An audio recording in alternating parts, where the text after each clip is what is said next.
Okay, I have a treat for you guys. We're talking all things COVID, all things public school, because before anything, I'm a mom. If you have been out at any of these rallies or meet and greets or just out on the road with me, my babies are with me generally. And I will oftentimes stop what I'm doing in the middle of a speech and admonish my children or call them back over towards me. I'm a mom first, beginning in every way in between. And I want to know what is the data? What are the facts? What are we looking at when we're talking about COVID? Because if you're like me, it's very difficult to read any piece of information and not see the agenda behind it. And so, guys, that is why I am bringing back Dr. Frank. Dr. Frank, welcome. How you doing, Kathy? Good to be back. I just want to hear the facts, Dr. Frank, because I am a mom and I have homeschooled my kids for the past 6 years, but this year they are going to public school. And I love my babies. I mean, they are a game changer, right? I mean, I Yeah. can put up with a whole lot until you come to my children.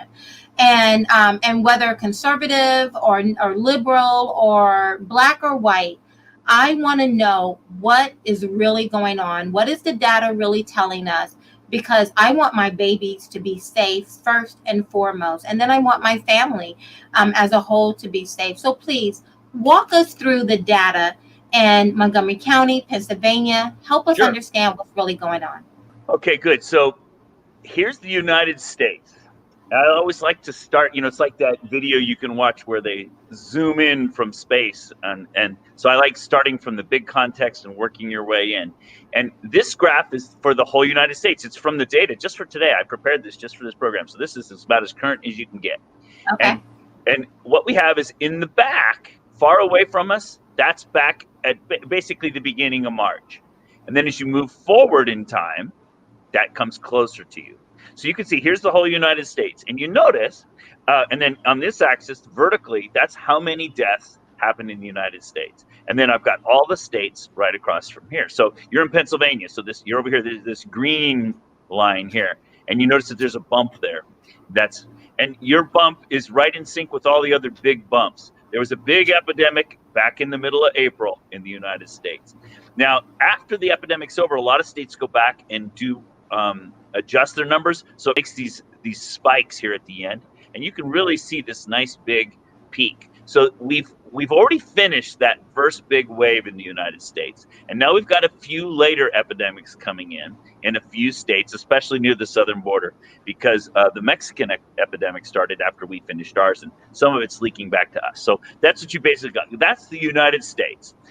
And now, if I were to pull out that green curve that's right there, that's Pennsylvania, you can see yourself relative to other states. This is just your curve only, and you can see yours has the same peak everybody else had back, and now it's been decaying. Now, this is another way to look at. Once you've kind of looked at the overall story, you can zoom in and look at per county. So here we go. In the back is in the past, near the beginning of March. And then as we come towards the front, this is the present here in the beginning. And I've got all of your counties listed across the front here. And then notice for example, you had a big peak in Philadelphia County. And it happened right when, along with the other counties and along with the rest of the United States. But look, each of these peaks is fading out. So the number of deaths is fading to near zero. You've got a little bit going on, looks like in Allegheny still, and a little bit left in Philadelphia, a little bit left in Northumberland, but just about everywhere else is done. Now, where's Montgomery County on that map? On that chart. And I knew you were going to ask because you're from Montgomery County, so I zoomed in on it for you. And so here's a zoom in on Montgomery County. Here you go. So here's Montgomery County, and you notice that Montgomery County is this peak right here. You had a pretty good peak back with everybody else, but look at all in nursing homes. Yep, and it's all faded away now. It's basically, you have basically no deaths in the last week, it looks like, or very low number of deaths, maybe one or two. So you're done in Montgomery County. Your epidemic is finished. If people, when I tell people that, they're like, well, wait a minute. When we listen to the news, we hear about all these cases, but how come you aren't showing cases? Well, that's a long story, but the bottom line is that cases are really not cases anymore. Help me understand why our children are not going back to school. You're asking based me on your data. Based on your data, why are we not going back to school? The data don't support that decision, in my opinion. I think it's a political decision, not a scientific decision. Science and politics don't play well together. When politics appropriate science, it doesn't come to science for information. It comes to science to find information it wants to support its agenda. And so, if faced with these data, your epidemic's over. So why are you behaving this way? There must be something else going on. And now there are a number. Yes, we have politics on one side, and I feel very confident that a large portion of what we're seeing all throughout our nation, not just in how we're dealing with COVID, but the rioting and the looting, there's a political bent to it. But then I drill down, and I have met a number of people who are genuinely fearful about COVID, and that if they send their children. For example, there are a number of parents who have the option of sending their kids to hybrid, 2 days in school, in-person schooling, 3 days virtual schooling, and they have elected to do 100% virtual schooling. They are fearful that the messaging that they're getting from whatever sources they're getting this information from is telling them, if you put your kids in school, this virus is going to attack them, or the probability is very high. And again, as a mama bear, right? I don't care I don't care that President Trump said I can go back to school if my children can go to school. If the data is showing me that my kids will be susceptible, that they will be harmed, my babies are not going to school, right? We will figure it out as well. But I'm looking at the data, I'm following what you're doing on Facebook, and I'm walking away saying, why are we not opening up our schools? But I also see that there are some who are very legitimately who are concerned about their children. So can you talk to us about the children? How many kids have died? What is the susceptibility of children of contracting this disease? This is a good way to answer that question. And what this is this graph shows you how many thousands of people have died from COVID in the United States across the whole country. And then this is from February all the way till August 22nd. And you notice there's that big peak that you guys had in Pennsylvania too, right? Everybody had this big peak. Yeah. But notice what they've done is they've separated it by age group. So this top red curve, these are people that are 85 years and older, and you can tell it hit them the hardest. And then it dropped off, and then there's this extra little bump here from the southern states. And then the yellow curve is the 75 to 84, and the purple curve is from 65 to 74. And notice it gets younger and younger and younger as you move to the bottom. But see this blue line along the bottom?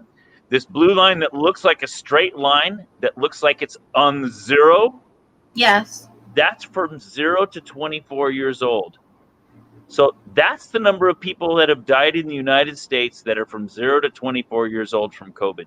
You can't even distinguish it on this graph from zero. It's so small. This is national. And these numbers came from CDC. Yes. This is right off the CDC webpage. But I have to tell you, I've been modeling all 50 states since February. Okay. So I have seen how each state releases information or doesn't release information. And Pennsylvania is not very transparent with their data. So what you just said confirms my personal opinion as well. This first graph, though, I got because it just shows you, look, if you're a parent, you want to know, is my child at risk? If your child doesn't have some major comorbidity, and even if they do have a comorbidity, they're young and strong and healthy, that blue line is their risk. They are at very, very low risk. So every parent should become much more comfortable just looking at that line. These are the kids in Florida. Now, keep in mind, this is for Florida. I'd do this for Pennsylvania if I could get the data, but you guys don't. But the state doesn't show the data. Florida shows it, so this is a good example. You notice that there's no babies. Well, no babies. There's some, but the number of cases is small. 99% of the cases are working age people that are out and about interacting. So there aren't even many cases there. And when kids do get cases and they track them, they figure out, how did this kid catch it? They almost never find that a kid caught it from another kid. Usually they catch it from their parents. Now think about that. It makes perfect sense. The parents are out there working. They're out there sharing it with each other. They go home at night, and what do? They kiss their babies. They kiss their babies. Yes. So it's not the kid-to-kid transfer that's the problem. It's the parent-to-kid transfer that's the problem. Your kids are probably safer at school with other kids than they are at home with mom and dad. But people ask me all the time, I'm afraid to send my kids to school because I'm afraid that they're going to get sick and injured. But look, that's where they're safer. So you shouldn't be afraid to send them to school. Now, what about the teacher? Well, I'm a teacher, and I teach at a school, and I've got about a dozen students. And if I was allowed, I'd be hugging them. I'm not afraid. But there are some older teachers who do have comorbidities. And even at our school, we've got a couple of teachers that are older. Our art teacher, for example, decided he would sit this year out because guess what? He has some real heart troubles, and he's older. Guess what? He's vulnerable. So we should protect him. There's nothing wrong with that. No disgrace at all. Because like I've always said, this virus is serious, specifically to those who have a compromised immune system. That's correct. And to those particular people, yes, we need to do our part in protecting them and being very mindful of them, right? And so maybe you need to sit the school year out if you have such issue.